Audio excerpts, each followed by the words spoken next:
पत्नी जी रानी देवी, आपके लिए व्यास मंच से बहुत बहुत शुभकामनाएं।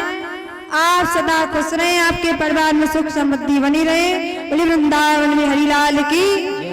तो कन्हैया ने पूछा, भैया एक बात बताओ, अमर तुम साथ साथ में पढ़े, तुम चले गए, हम इधर चले आए, तो बोले जे बताओ तुम्हारा विवाह भयो कि ना भयो? और बताएं कन्हैया, विवाह तो नहीं करना चाहते थे, लेकिन माता पिता की आज्ञा। और बताएं भैया, एक सुशीला नाम की पत्नी है, वो तेरी भाभी है। तो महाराज, तो कन्हैया और ने जब सुना तो बोला कि भाभी जी हैं, तो भाभी जी ने मेरे लिए क्या भेजा?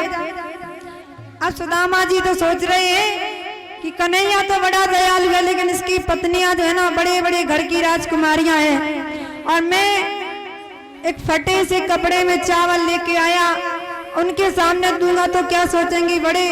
बड़ा मित्र बनता है, पोटले में चावल बांध के लाया। सुदामा जी बात बदल रहे, लेकिन ठाकुर जी कहे बार बार कि भाभी जी ने क्या भेजा? तो कन्हैया जब कहते तो सुदामा जी कहते बड़ा जिद्दी है, मानेगा नहीं। तो भगवान ने देखा, देखिए कितना कोमल है इसका मन, कितना पवित्र है। तो भगवान ने क्या किया कि सुदामा जी बगल में चावल दबाए हुए थे, तो छीना। भगवान ने क्या किया कि सुदामा जी के बगल में से वो पोटली छीन ली, और छीन कर और खोल के जैसे ही देखा है तो उसमें 4 मुट्ठी चावल बंधे हुए हैं, और 4 अलग प्रकार के भगवान समझ गए भाभी जी की बात को। और कि पहली मुट्ठी लेते ही प्रभु ने स्वर्ग सुदामा के नाम किया है। पहली मुट्ठी लेते ही प्रभु ने स्वर्ग सुदामा के नाम किया है। दूसरी मुट्ठी में मृत्यु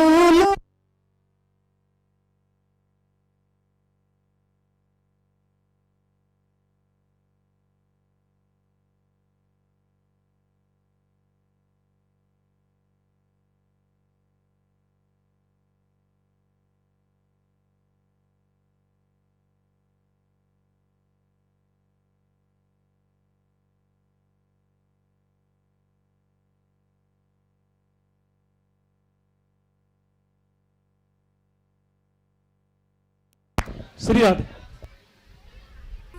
हेलो, बोली वृंदावन में हरिलाल की जय हो। कि दूसरी मुट्ठी में मृत्यु लोगों का वैभव विप्र को सौंप दिया है।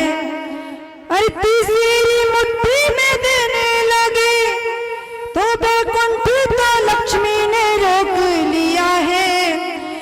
अपना निवास भी दानों में दे रहा, कैसा दानी ये मेरा पिया है। अपना निवास भी दानों में दे रहा, कैसा दानी ये मेरा पिया है। भगवान 2 मुट्ठी चावल खा गए, तीसरा खाने वाले थे। मैया रुक्मणी आई, भगवान के हाथ को पकड़ लिया और कहा कि प्रभु कच्चा खाओगे तो पेट दर्द करेगा।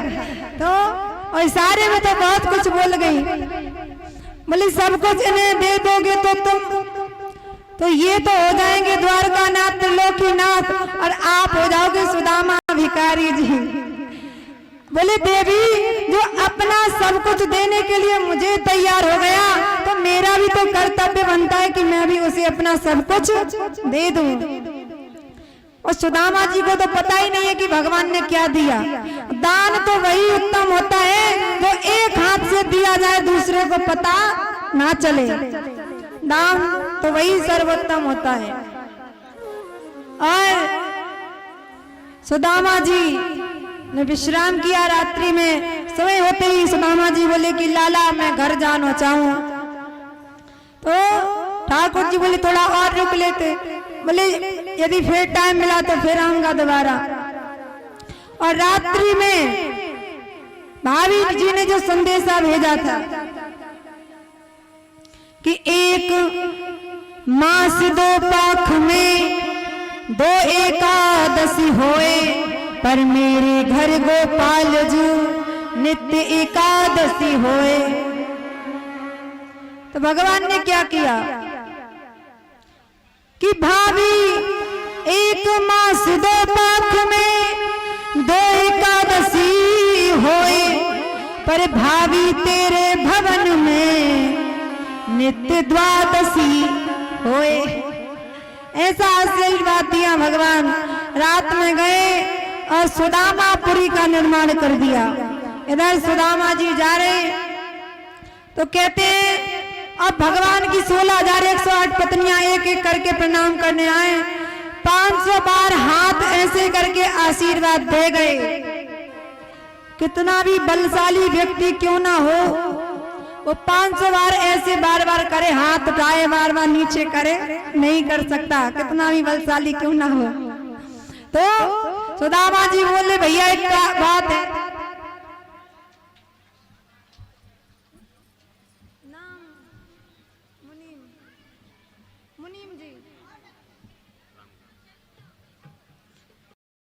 और ये मुनीम जी अंकल जी और इनकी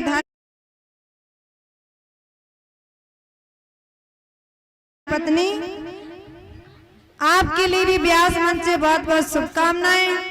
मानसिल मैया सदा कृपा दृष्टि बनाए रखे, परिवार में सुख समृद्धि बनी रहे। बोलिए वृंदावन बिहारी लाल की जय। तो कहाँ थे, भूल गए न, बताओ मैया जल्दी से। याद है नहीं है, बताओ।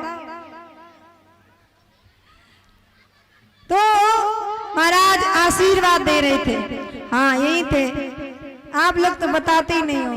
तो कन्हैया से बोले, ठाकुर सुदामा जी बोले कन्हैया एक बात बोलनी है। बोले क्या? बोले कान में ही कहूंगा। बोले ये बताओ ये सब अपनी है क्या? कन्हैया बोले हाँ सब अपनी है। अच्छा एक और बात पूछनी है। बोले क्या? बोले कान में ही कहूंगा। तो बोले क्या है? बोले कितनी और है? तो कन्हैया बड़े मुस्कुराए, बोले बहुत है। तो बोले सुदामा लाला मैं तो थक जाऊंगा आशीर्वाद देते देते, ऐसो कर तू उन सब के बदले तू ही आशीर्वाद मांग ले और मैं तो कोई आशीर्वाद दे दूंगा और तो उन सबको आशीर्वाद मिल जाएगा। देखिए अपना भारत का ऋषि, भारत का संत भगवान को भी आशीर्वाद दे सकता है, इतने महान है भारत के संत। तो कन्हैया ने प्रणाम किया, सुदामा जी ने आशीर्वाद दिया, चिरंजीवी भव यशमान भव। तो ठाकुर जी को आशीर्वाद दिया और सुदामा जी अपनी नगरी को गए। और इस प्रकार से और आगे चल के भगवान ने महाभारत युद्ध कराया। युद्ध करा के महाराज ठाकुर जी आए, परीक्षित जी का जन्म हुआ। तो ठाकुर जी अर्जुन के साथ में द्वारकापुरी में आए।